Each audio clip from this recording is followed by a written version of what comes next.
Consider this uncomfortable truth: the most potent weapon against you is not wielded by your declared enemies, but forged from the very vulnerabilities you confide in your closest allies. It is a secret whispered in moments of trust, a fear revealed in a moment of weakness, or an ambition shared in presumed solidarity. This seemingly innocuous exchange born of intimacy is precisely the data point that, when circumstances inevitably shift, will be repurposed, weaponized, and deployed with surgical precision to dismantle your influence, your reputation, or even your very existence. This is not a cynical conjecture. It is a cold, immutable law of human nature, a principle carved into the annals of history by those who learned it the hardest way possible. Your trust, when misplaced, becomes the blueprint for your own destruction. The illusion of inviolable friendship is perhaps the most dangerous deception of all, for it disarms you before the true battle even begins. To comprehend the sheer gravity of this principle, we must journey to the heart of Renaissance Florence, a crucible of political intrigue, artistic brilliance, and profound human ambition. Here, in a city-state perpetually teetering between republican ideals and aristocratic tyranny, Niccolò Machiavelli emerged as a figure of formidable intellect and strategic acumen. Born into a relatively modest but well-connected family in 1469, Machiavelli was steeped in the classical traditions of Rome, a world where power was understood not through moral platitudes, but through the stark realities of conquest, governance, and survival. His early life was a rigorous education in history, rhetoric, and the Machiavellian namesake, the art of statecraft. He observed, he studied, and he began to formulate a vision of power stripped bare of its romanticized facade, a vision grounded in the cold, hard calculus of human behavior under duress. Florence was his classroom, and its turbulent political landscape his living laboratory. Machiavelli's ascent was not through inherited wealth or military prowess, but through sheer intellectual force and an uncanny understanding of human psychology. In 1498, after the expulsion of the fanatical Dominican friar Girolamo Savonarola, Machiavelli, then barely 29, was appointed to a pivotal position within the Florentine Republic, second chancellor and secretary to the Ten of War. This role placed him at the very epicenter of Florentine diplomacy and military strategy. He traveled extensively, negotiating with kings and popes, observing the intricate dance of power firsthand. He witnessed Cesare Borgia's ruthless efficiency, King Louis XIV's strategic blunders, and the intricate web of alliances and betrayals that defined European politics. Every meeting, every negotiation, every diplomatic mission was a lesson, meticulously absorbed in the raw, unvarnished mechanics of power. He wasn't merely a participant.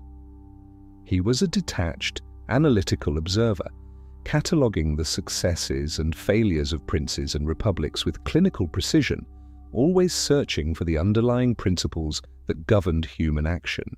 For 14 years, Machiavelli served Florence with unwavering dedication, becoming its most trusted diplomat and military strategist. He advised on fortifications, organized militias, and navigated the treacherous currents of shifting allegiances. His brilliance lay in his ability to see beyond superficial pronouncements and perceive the true motives, the hidden agendas that drove rulers and states. He understood that promises were fleeting and loyalty, a commodity often traded for advantage. He cultivated relationships, engaged in elaborate negotiations, and built a network of contacts across Europe, all in service of Florence's strategic interests. During this period, he was privy to the innermost workings of power, the whispered conspiracies, the calculated deceptions, and the often brutal necessities that undergirded political stability. He was an insider, a confidant to the Republic's most powerful figures, a man who believed implicitly in the efficacy of his methods and the strength of his city-state. Yet even for a mind as sharp as Machiavelli's, the unpredictable currents of fortune proved relentless. His world, built on republican ideals and strategic alliances, was about to be irrevocably shattered. The year 1512 marked a cataclysmic turning point. The powerful Medici family, exiled from Florence for nearly 2 decades, orchestrated a formidable return, backed by the military might of the Spanish forces and the political influence of Pope Julius II. This was not a gradual shift, it was a sudden, violent upheaval that swept away the existing order. The Florentine Republic, for which Machiavelli had tirelessly laboured, crumbled under the weight of this external pressure and internal factionalism. The very fabric of his political reality was torn apart, demonstrating the fragility of any system, no matter how carefully constructed, when confronted by superior force and a relentless will to power. His entire worldview, his understanding of political stability, was about to be violently re-evaluated. With the Medici restoration, those who had served the Republic, especially those in positions of power and influence like Machiavelli, became immediate targets. The new regime sought to consolidate its authority by systematically purging anyone perceived as a threat or a symbol of the old order. Machiavelli, once a respected diplomat, was instantly stripped of all his offices. His career, his standing, his very purpose vanished overnight. This was not merely a professional setback, it was an existential crisis. He was a man defined by his service to the state, and now that state, under its new masters, viewed him with suspicion, if not outright hostility. The abruptness of his fall from grace serves as a stark reminder. In the brutal theatre of power, yesterday's indispensable advisor can become tomorrow's disposable obstacle. The alliances he had cultivated, the favours he had granted, the trust he believed he had earned, all dissolved, revealing their ephemeral nature. This was the first bitter taste of how easily one's carefully constructed world can be obliterated. The true horror, however, was yet to unfold. In February 1513, a conspiracy against the Medici regime was uncovered, a plot so thinly veiled it seemed almost designed for discovery. While Machiavelli was not directly involved, his name, along with others associated with the former republic, appeared on a list of suspected sympathizers. This was all the pretext the new rulers needed. He was arrested, imprisoned in the infamous Bargello, and subjected to the strappado, a brutal form of torture where a prisoner's hands are tied behind their back, and they are hoisted from the ceiling by a rope, often with weights attached to their feet, dislocating their shoulders. Imagine the excruciating agony, the tearing of muscle and bone, the mind-numbing pain designed to extract confessions, true or false. This was the crucible where Machiavelli's understanding of human nature was forged, not in abstract contemplation, but in the raw, visceral reality of his own suffering. His former status, his intellectual prowess, offered no shield against the instruments of state power. His friends and allies from the Republic were now powerless, or worse, actively complicit in his torment through their silence. Under the relentless pressure of torture, Machiavelli remarkably refused to confess to any involvement in the conspiracy. His resilience, even amidst such barbaric cruelty, speaks to a profound inner strength and perhaps an unshakable conviction in his own innocence regarding the specific plot. Yet the physical torment was only one dimension of his ordeal. The psychological toll of imprisonment, the uncertainty of his fate, and the profound sense of betrayal by a system he had served so faithfully must have been immense. He was abandoned by those who once sought his counsel, forgotten by a city he had protected. This abandonment, this stark realization that loyalty is conditional and self-preservation paramount, imprinted itself deeply upon his psyche. It was in this abyss of despair, stripped of everything, that the true nature of power, devoid of sentiment, began to crystallize within him. The illusion of camaraderie, of shared purpose, was brutally shattered, leaving behind only the cold, hard mechanics of self-interest. His release, though a reprieve from physical torment, offered no true freedom. Banished to his small estate in Sant'Andrea in Percosina, outside Florence, Machiavelli found himself in a desolate exile. The vibrant world of diplomacy, strategy, and power was abruptly replaced by the solitude of rural life. Yet, it was in this forced isolation, amidst the quiet despair of his ruined career, that a transformation occurred. He was no longer a participant in the great game of power, but a keen observer, a scholar reflecting on the lessons brutally learned. His suffering had stripped away all pretense, all romantic notions of governance. What remained was a raw, unvarnished understanding of human behavior, distilled from personal agony and historical observation. He began to synthesize his experiences, his observations of rulers, and his profound knowledge of classical history into a coherent philosophy. The pain he endured, the betrayals he witnessed, became the searing ink with which he would write his enduring legacy. It was during this period of profound introspection and intellectual solitude that Machiavelli began work on what would become his most infamous and influential treatise, The Prince. This was not an academic exercise, but a desperate attempt to articulate the brutal truths he had uncovered about human nature and political power. Written as a guide for a new ruler, particularly Lorenzo de' Medici, in a bid to regain favor and return to public service, The Prince systematically dismantled the conventional morality of leadership. Machiavelli argued that a ruler must often be willing to act immorally, to deceive, to be cruel, if it serves the greater good of the state and ensures its survival. He posited that it is better to be feared than loved if one cannot be both, because fear is a more reliable guarantor of obedience.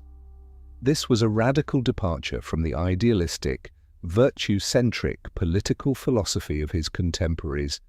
It was a manual for survival born from the bitter crucible of his own experience. At the core of The Prince lies a chillingly pragmatic view of human nature. People are inherently self-interested, fickle, and prone to betrayal. Machiavelli argued that a wise ruler must never rely on the gratitude or loyalty of others, for these are transient emotions, easily swayed by circumstance or personal gain. Instead, a prince must operate from a position of strength, understanding that any weakness revealed, any vulnerability exposed, will inevitably be exploited. He saw the world not as it ought to be, but as it fundamentally is, a brutal arena where power is the ultimate currency and sentiment a dangerous liability. This perspective was not born of inherent malice, but from a profound, painful disillusionment. He had witnessed firsthand how alliances shattered, how trusted friends turned their backs, and how the pursuit of self-preservation often trumped all other considerations. His philosophy was a direct consequence of his own suffering, a stark warning against the naive optimism of human relationships. Consider this in your own life. The moment you reveal a deep fear, a personal failing, or a strategic ambition to a friend, you are handing them a loaded weapon. They may never intend to use it, but intentions are fleeting. Circumstances change, loyalties shift. A promotion you both desire, a romantic interest, a perceived slight, suddenly that shared secret, that vulnerability, becomes leverage. It can be subtly deployed in casual conversation to undermine your credibility, or overtly used in a direct confrontation to expose your weaknesses. Machiavelli's lesson is stark. The information you share, particularly that which exposes your soft underbelly, does not strengthen your bond. It merely provides an adversary with ammunition. The greatest strategic error is to assume that your current allies will remain so indefinitely, or that their self-interest will always align with yours. The world, like Renaissance Florence, is a theatre of shifting loyalties, and those who survive understand that silence is often the most formidable defense. Machiavelli's experience provides a chilling parallel to countless personal and professional betrayals throughout history and in contemporary life. Think of the ambitious politician whose private indiscretions, once confided to a trusted aide, become front-page news during a contentious election. Or the entrepreneur whose innovative business plan, shared with a mentor, is suddenly launched by that very mentor with a different team. These are not isolated incidents. They are manifestations of the Machiavellian principle: vulnerability is punished and information is power. The suffering Machiavelli endured in the Bargello taught him that the world does not reward open-hearted sincerity. It rewards strategic calculation and self-preservation. Your friends may genuinely wish you well, but their primary loyalty, when push comes to shove, will always be to themselves. To ignore this fundamental truth is to invite your own downfall, to hand the keys to your fortress to those who might one day become its besiegers. The solution, then, is not to descend into paranoiac isolation, but to master the art of strategic silence. This is not about being dishonest, it is about being judicious. The most powerful individuals in history, and in any competitive arena today, understand that their true thoughts, their deepest fears, and their most audacious plans are assets too valuable to be freely disseminated. They listen far more than they speak about themselves. They observe, they gather intelligence, they offer pleasantries and expressions of camaraderie, but they never offer their weaknesses on a silver platter. This discipline of discretion creates an aura of strength and unpredictability. When your adversaries, or even your supposed allies, cannot accurately gauge your true intentions or vulnerabilities, they are forced to operate in the dark, giving you a decisive advantage. This is the enduring lesson forged in Machiavelli's crucible. Power resides not just in what you possess, but in what you strategically withhold. Machiavelli, despite his suffering and the brutal insights he gained, never became a misanthrope. He simply became a realist. He understood that human beings are capable of great love and loyalty, but also of profound self-interest and calculated cruelty. His philosophy was a shield, not a sword for indiscriminate attack. It was a framework for navigating a dangerous world, for protecting oneself and one's interests in an environment where trust is a fragile commodity and betrayal an ever-present possibility. He didn't advocate for constant suspicion, but for informed caution. He urged leaders to cultivate a reputation for strength and reliability, not for naive openness. His work, born from the depths of personal anguish, became the ultimate guide for those who seek to understand the levers of power and the intricate, often dark, currents that flow beneath the surface of human interaction. It is a guide for survival, not simply for conquest. The application of this principle extends beyond the grand stages of politics and into the minutiae of your daily life. Consider your career trajectory. Sharing your anxieties about a difficult project with a colleague might seem like building rapport, but it can be subtly interpreted as a lack of confidence, making you appear less capable in the eyes of a superior or a competitor. Revealing your precise, long-term career aspirations to everyone around you might inadvertently create rivals who then subtly undermine your path. In relationships, sharing every insecurity can, over time, erode respect, transforming a partner's perception of you from strong to fragile. The human psyche, unfortunately, is wired to perceive vulnerability not as a sign of courage, but often as a weakness to be exploited or a burden to be avoided. This is the uncomfortable truth. Your deepest fears are not meant for public consumption, for they will inevitably be used against you, not always with malice, but always with consequence. The most effective strategists, those who navigate the labyrinthine corridors of power with enduring success, are masters of self-containment. They understand that while empathy and connection are vital for human flourishing, a critical distinction must be made between genuine intimacy and strategic self-preservation. They listen intently, they observe meticulously, and they learn about the motivations and vulnerabilities of others, but they rarely reciprocate with their own. Their smiles are genuine, their interactions cordial, but their inner sanctum remains impenetrable. This is not coldness, it is an acknowledgement of the inherent competitive nature of existence. It is a recognition that the world is not a benevolent entity, but a dynamic system where every advantage gained by another can, potentially, be at your expense. To thrive, one must first learn to protect oneself, and the most impenetrable shield is often the silence surrounding your true self. Machiavelli's torment in the Bargello, his subsequent exile, and the profound philosophical insights he extracted from that suffering offer a timeless, brutal lesson. The illusion of inviolable friendship, the naive belief that revealing your deepest vulnerabilities will forge unbreakable bonds, is a perilous delusion. Human nature, in its rawest form, punishes weakness and exploits opportunities. Your confidences, whispered today, can become the precise ammunition used against you tomorrow when allegiances shift and self-interest takes precedence. The truly powerful do not broadcast their fears or their plans. They observe, they listen, they learn, and they cultivate an impenetrable silence around their own core. Embrace this strategic imperative. Understand that the greatest advantage you can possess is the knowledge that others do not have about you.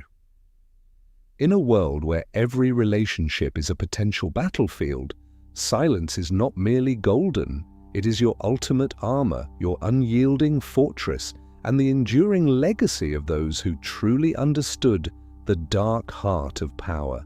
This is the virtue you must cultivate,